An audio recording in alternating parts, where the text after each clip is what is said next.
il y a des gens qui viennent de Kousseri. Depuis quand dans ce Cameroun, on peut vous appeler le 3 dans la nuit, vous arrivez à Yaoundé à 10h. Vous arrivez à Yaoundé jusqu'à assister à une réunion et dire que vous étiez là. Franchement, moi je veux bien que nous de l'école sous l'arbre on fasse des choses comme ça, mais pas les longs crayons. Pas les longs crayons. Les délais même. Mais maintenant, le problème qui tombe, c'est que les délais, les statuts de la FECAVOLE disent que pour convoquer une assemblée, même si c'est pour préparer les élections, ça doit faire 8 jours. Il ne peut pas convoquer le 3 et les gens sont sortis, descendus du super, vous appelez ça quoi, supersonique, le lendemain. Vous voyez jusqu'où ça va. Ça veut dire que dès le 3 ou 4 déjà, tout a été faussé. Mais seulement le ministre ne s'arrête pas là. Il homologue donc cette réunion du 4 pour dire maintenant il faut rapidement une élection du président. Ouais. Et c'est comme ça qu'il convoque une réunion de 16 ans. La FIVB, qui dans son article 1.6, dit que c'est le président sortant qui organise les élections. Non, ils n'ont pas tenu compte de ça, Rosalie. Et la KVB dit d'ailleurs dans sa lettre du 19 janvier à Bouam que nous savons que vous avez une élection le 4 février préparée là, mais nous entendons qu'il y aura quelque chose le 20. Ça veut dire demain. Bizarrement, le 20, il y a l'élection de Bello. Dans les locaux du ministère à minuit.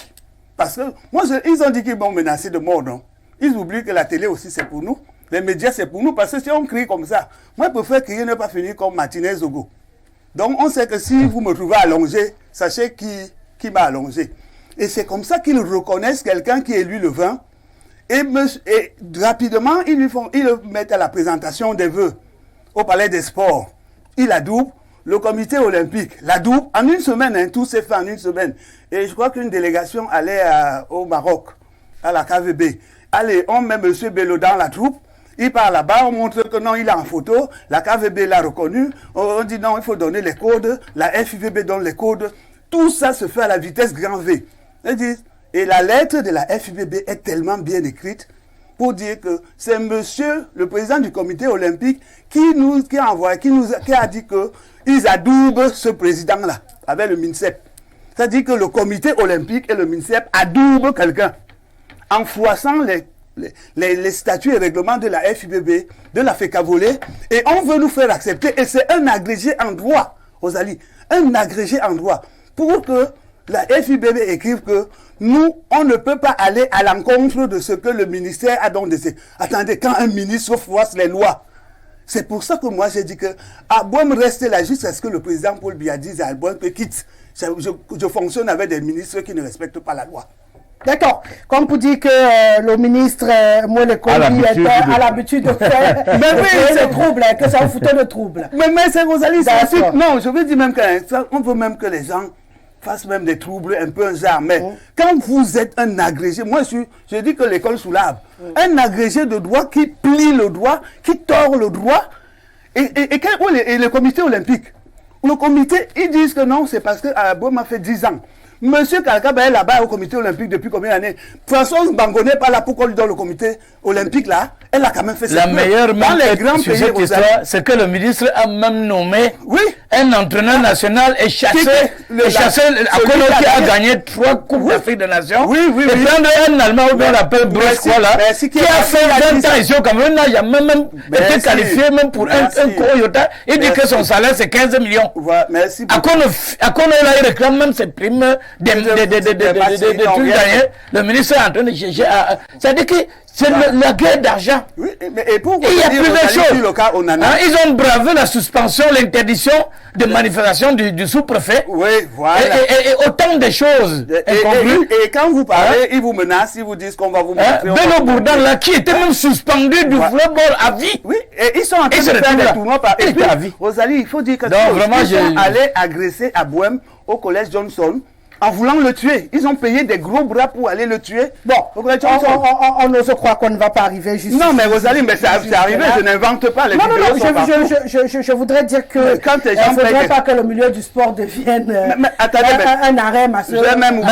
Les gens ont voulu créer un coup d'état scientifique, comme Sandra l'a dit. Mais ils ont réfléchi. Et jusqu'aujourd'hui, ils veulent toujours le faire à travers le sport. Parce que s'ils savent que la dernière équipe, le Burundi, on joue contre le Burundi, monsieur le maire. Ils savent que le Burundi, il veut créer le désordre maintenant pour que le Burundi vienne nous taper encore Pourquoi on n'a pas... Après, ils vont dire que voilà, on vous avait dit que l'État ne peut pas réussir. C'est la même chose qu'ils sont en train de faire. Quand ils viennent dire au président que nous avons demandé la CAN. Monsieur le Président, la CAN féminine qu'on donne en consolation, je tiens à vous dire que, Monsieur le Président de la République, la KVB nous a enlevé la place pour aller aux Jeux Olympiques à Paris 2024. Le Cameroun est vice-champion d'Afrique. Le Cameroun avait droit d'aller aux qualifications de Paris 2024.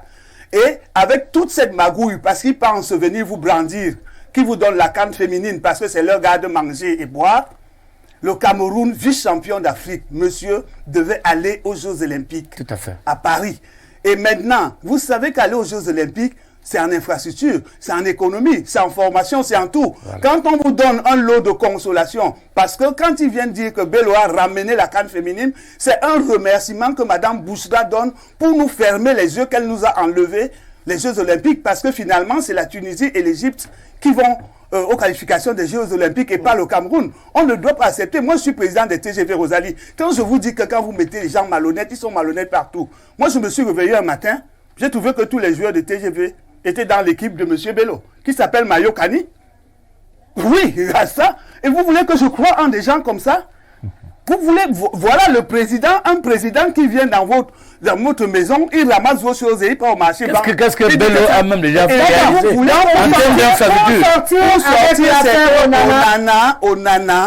Onana, pour moi, le cas Onana, et je vous l'ai dit ici, un joueur qui dépose le drapeau en pleine compétition, où il y va de l'honneur de la famille. Et tout le monde sait qu'on dit Onana, c'est le fils de Samuel Eto'o. Ça veut dire qu'ils auraient pu résoudre ça dans la chambre entre père et fils. Ouais. Et que Onana, s'il avait même à revenir, au lieu, parce que le ministre donne l'air que c'est à lui qu'Onana a écrit que lui veut revenir. Voilà. Donc il est devenu le nouveau père d'Onana. Ce n'est plus Eto'o. Mais c'est normal, quand un enfant est pauvre, il n'a pas de parents. Quand il est riche, il a déjà beaucoup de parents. Mais je pense que Onana, vraiment, le cas Onana devait être géré par l'exécutif de la FECAFOOT, qui l'a sanctionné pour avoir commis quelque chose, et qu'on en a sache aussi que le vert ou jaune là, on ne le pose pas à terre. Même si tu es fâché, comment? Finis ton match.